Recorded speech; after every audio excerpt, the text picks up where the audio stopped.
Camerounais, Camerounaises, bien le bonsoir dans vos maisons.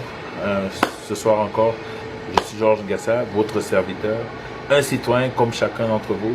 Et je voudrais ici faire un éclaircissement. Moi j'ai appelé, je dis que 100 000 $ pour qui livrerait le président. C'est-à-dire que quelqu'un qui va l'exposer, les failles, les lacunes de son système. Nous avons vu un monsieur honorable comme monsieur Penda Ekoka qui a laissé ce système pour rejoindre les rangs du peuple. Ok? Donc c'est ce que ça veut dire pour exposer le président, pour le livrer. D'accord? Et que dans la prison favorite, Kondengui, où il enferme tous ses enfants, qui puissent lui-même les rejoindre là-bas pour continuer de s'occuper d'eux. Parce que c'est une aberration totale de vivre dans un pays où on voit ouvertement un homme qui sacrifie ses propres enfants. Quelle est cette image de leadership pour chaque parent dans ce pays-là, hein, de voir le président sacrifier ses enfants? Ça vous donne envie de rejoindre un gouvernement comme ça? C'est pas possible. Alors, déjà un gouvernement répressif, la première chose qu'il faille faire et le mouvement le plus effectif pour curb, c'est-à-dire pour contrecarrer une action telle que celle de ce gouvernement-là, c'est d'arrêter de lui payer ses impôts. Pas d'impôts. Carte d'identité et impôts, c'est ce qu'on vous demande partout. Pas d'impôts. Vous coupez les impôts.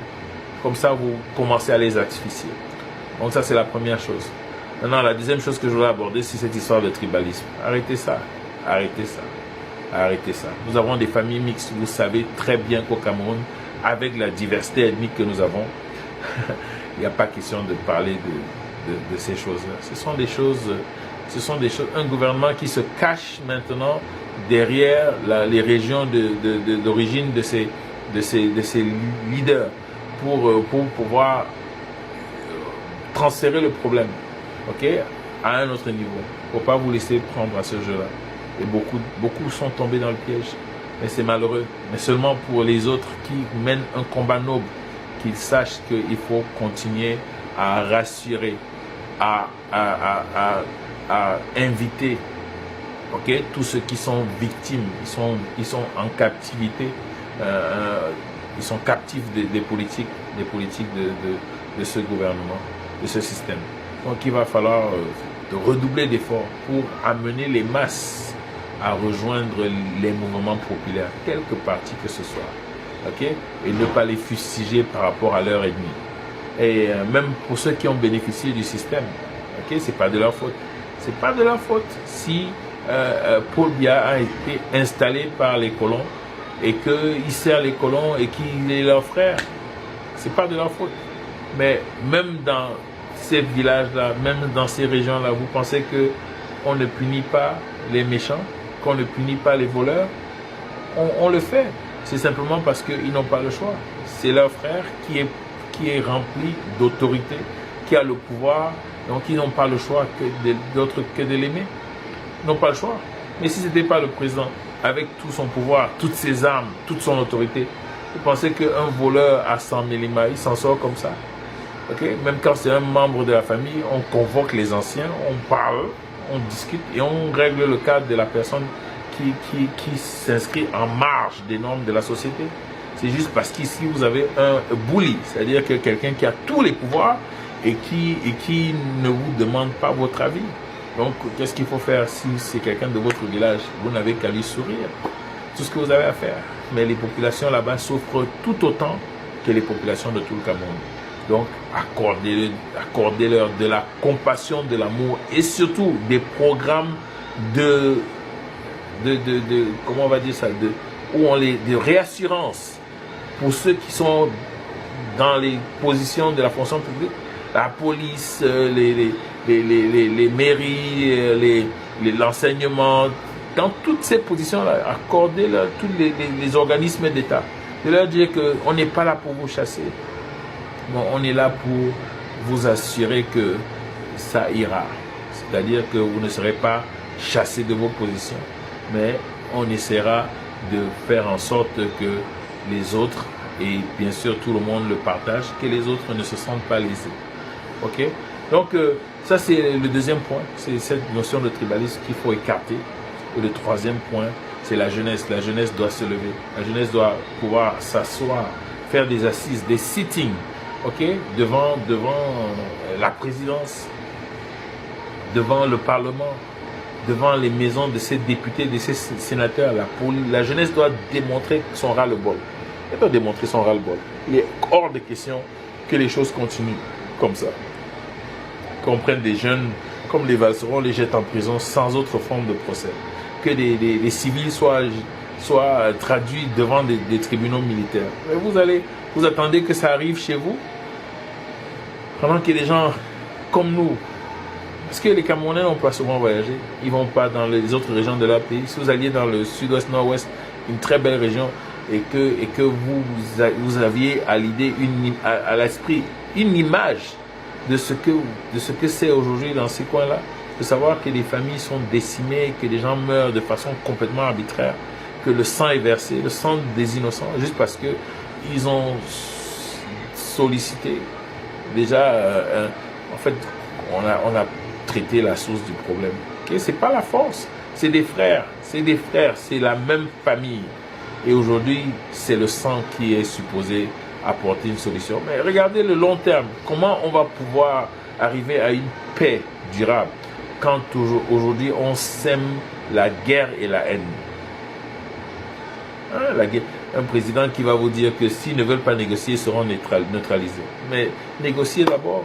On a voulu voir organiser une conférence nationale anglophone. Ils n'ont pas voulu. Conférence anglophone, ils n'ont pas voulu. Le président n'a pas voulu. Alors c'est quelle recherche de la paix? Donc il faut arrêter. Il faut que les jeunes se lèvent et qu'ils fassent des sittings, qu'ils démontrent non seulement, leur unité, leur nombre, pour pouvoir exprimer à ce gouvernement-là que ça ne va pas se passer comme ça. Et regardez l'état du vol, des détournements des deniers publics. C'est 40 ans qu'on vous explique qu'il y a détérioration des termes de l'échange. C'est-à-dire que les matières premières sont vendues à des prix bas. Ça fait 40 ans. Ça, on a déjà assez entendu ça. Il y a 40 ans, dans les années 70-80, l'Inde avait le même produit intérieur brut que le Cameroun, par tête, par habitant. $300 par an. Aujourd'hui, ils sont à près de $10 000 par an. Le Cameroun est à 2000 quelque chose. Parce que le gouvernement n'a pas investi dans les jeunes. Pas d'école avec des laboratoires dignes de ce nom, d'universités, centres de recherche dignes de ce nom. Qu'est-ce que vous voulez qu'on devienne si on ne peut pas motiver le capital intellectuel de façon que le Cameroun puisse être inventeur, dépositaire de brevets pour pouvoir aussi exporter des produits qui apportent des solutions aux problèmes dans le monde entier. Donc, des centres de sport, de loisirs, multidisciplines, hein, les stades, terrain de foot, terrain de basket, de tennis, de volleyball, tous ces trucs-là, développer une jeunesse active, les arts, la musique. Regardez la musique chez nous, ça va aujourd'hui, ça va un peu mieux, mais on peut mieux faire. Hein, on peut mieux faire. Les Ivoiriens, les Nigériens à côté, ils importent dans notre pays plus que nous n'exportons. Il faut que ça change. Parce que les ministères en charge ne travaillent pas au niveau qui pourrait amener un développement qui fasse de cette nation une nation beaucoup plus compétitive. Donc il faut arrêter. $100 000 pour qui livrera le président Paul Biya, c'est-à-dire qui exposera son système. Okay? Nous avons vu déjà, hein, le système est en train de tomber là. Vous voyez Mbengo, un puissant, on dit qu'il a acheté des armes qui sont stockées quelque part. Vous avez vu son patrimoine qui est exposé. En tout cas, il y a déjà un cannibalisme interne dans ce système-là qui fait qu'ils se mangent entre eux. Mais il faut qu'un homme d'honneur qui est au milieu de tout ça, qui voit que les choses sont en train d'aller très mal, décide de les exposer encore à un plus grand niveau, de façon que nous puissions en découdre, okay, de façon très rapide avec ce système, et que le Cameroun puisse vivre de ce que Dieu lui a légué comme patrie. Patrie, patrimoine, toutes les ressources du Cameroun appartiennent aux Camerounais. Vous n'êtes pas fatigué de vivre dans la misère, la pauvreté? Vous pensez que Dieu, Dieu, c'est un mauvais calculateur? Dieu vous a tout donné. Dieu nous a tout donné. Mais nous avons laissé des leaders corrompus s'interposer entre nous et ceux qui convoitent les ressources de notre pays, qui nous tiennent des discours mielleux et qui nous endormissent, qui nous endorment de façon qu'ils continuent à pomper vos ressources et aller balancer au monde entier pour rien du tout et vous laisser dans la misère. Ça doit s'arrêter. L'heure est arrivée. Donc, restez unis, restez un, combattez contre tout ce qui vous divise, arrêtez de payer vos impôts à ce gouvernement corrompu. Parce que vous voyez où l'argent, il va nulle part. Il va dans les voitures, il va dans les immeubles à travers le monde entier. Et il va dans les armes contre vous. Arrêtez de payer les impôts, arrêtez. Et n'écoutez pas ces milliardaires qui font partie du même système, qui vous disent que vous n'êtes plus des lions, vous êtes maintenant des panthères. Et vous voulez aller chercher du gibier à travers des lions. Subitement, c'est plus les lions indomptables au Cameroun, c'est maintenant des panthères domptables contre des lions indomptables. Pour quel gibier, on ne sait pas. Hein? Il n'y a pas de gibier au Cameroun. Le territoire vous appartient. De quel gibier on parle? C'est quel esprit opportuniste de vous dire que c'est aller chasser du gibier dans ton propre pays. C'est comme vous dire que vous êtes à la chasse chez vous. C'est-à-dire que c'est ça leur esprit. C'est-à-dire qu'ils volent dans leur propre maison. Des voleurs dans leur propre maison. Hein, c'est comme ça que nous, on était dans la maison et puis, voilà, un va soutirer 1000 francs de la poche de papa et papa qui vient, qui dit, qui a pris mon argent, qui a touché à mes poches. C'est à peu près ça. C'est ça l'esprit, l'histoire des gibiers. Donc, ils regardent les propriétés du Cameroun, les ressources du Cameroun comme une proie. Hein, des proies dont il faut s'accaparer. Donc, ne soyez pas des panthères qui veulent combattre contre les lions. Ça veut rien dire. Ça veut rien dire. Paul Biya a été installé par les colons. Il ne peut vous donner que selon l'école à laquelle il a été formé. Et que selon à qui il doit son pouvoir. Il le doit bien sûr aux colons. Il était premier ministre, soyez Dieu. Et c'est ce qui continue. On a vu des messieurs comme le général Semengue. Ce sont eux-mêmes, et ils le confessent aujourd'hui, qui ont poursuivi et détruit les vies de ceux qui voulaient un Cameroun libre.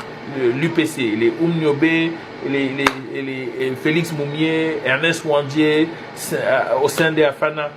Ce sont eux qui ont été utilisés pour détruire les vies de tout cela, pour combattre ceux qui étaient forcés à entrer dans le maquis. Dans la Sanaga maritime et l'ouest du Cameroun. Ce sont eux, ils le confessent aujourd'hui. Et ils sont des hommes appelés des hommes d'honneur au milieu de la nation. Ils ne sont pas jugés. Alors que tous les nazis qui ont participé à l'extermination des Juifs, aujourd'hui, ils se cachent aux États-Unis, en Russie, partout. On les traduit en justice. Mais vous avez les Semengue, ils sont là. Ils confessent. Et ils ne sont pas punis. Donc, il faut apprendre à utiliser les vérités que nous connaissons. Hein, la Bible dit que mon peuple mérit faute de connaissance. Et nous vivons dans la misère totale. Un petit moustique te tue au Cameroun. Donc c'est malheureux. Il faut pouvoir engager le changement. Parce que si tu ne meurs pas aujourd'hui, tu mourras demain. Alors ta vie vaut quoi aujourd'hui? Si tu ne peux pas l'utiliser pour forcer le changement pour demain, pour ta vie peut-être, si tu n'es pas mort, mais le profit serait qu'au moins tes enfants vivraient. Qu'au moins tes enfants vivraient. Donc, levons-nous et faisons un changement radical pour ce pays. Nous sommes fatigués d'être à l'extérieur.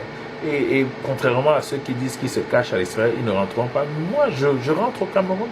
Nous nous apprêtons à rentrer, mais nous ne reviendrons pas pour nous jeter dans la bouche du diable. Nous revenons équipés, positionnés pour pouvoir répondre à des voleurs qui occupent notre nation.